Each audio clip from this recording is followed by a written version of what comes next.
महाभारत जीतने के पीछे पांडवों का रहस्य।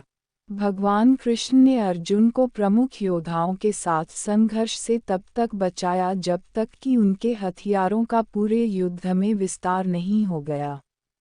युद्ध के अंत में भगवान कृष्ण ने पांडवों को बताया कि दुर्योधन की सेना पांडव सेना के लिए काफी अनुकरणीय थी। इसके बावजूद पांडवों की विजय हुई। इतिहास के अनुसार पांडवों ने महाभारत युद्ध जीता, लेकिन विश्लेषणात्मक बुद्धि सवाल उठाती है कि क्यों।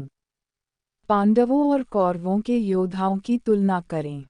पांडवों की सेना में केवल अर्जुन ही योद्धा थे और विरोधी पक्ष के सैनिकों के स्तर से उनका कोई मुकाबला नहीं था।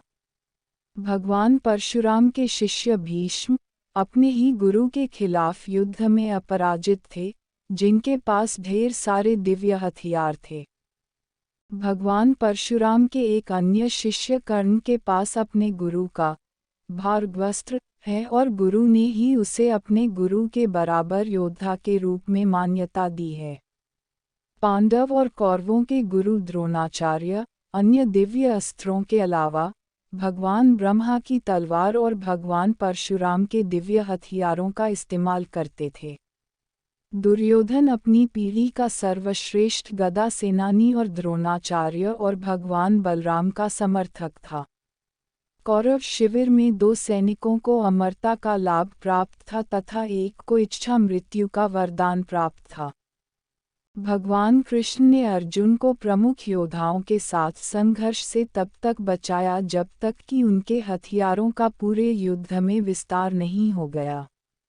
भीम, जो 1000 हाथियों को मार सकता था, को दुर्योधन को हराने के लिए संघर्ष के नियमों को तोड़ना पड़ा, और उसके पास धृतराष्ट्र के सामने कोई मौका नहीं था, इसलिए उसे कुचलने के लिए अंधे राजा के सामने उसकी एक मूर्ति स्थापित की गई थी।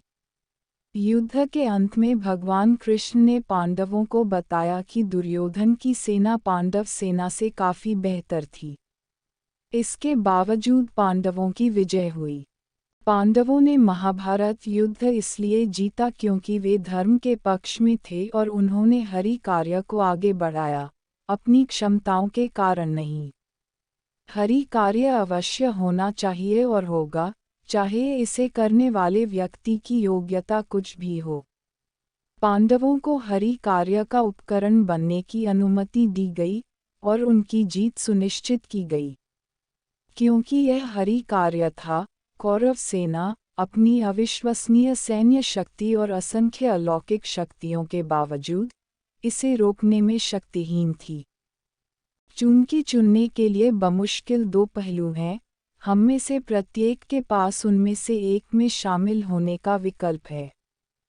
कोई तीसरा विकल्प नहीं है, और जो भी पक्ष कोई चुनता है वही उसकी नियति निर्धारित करता है।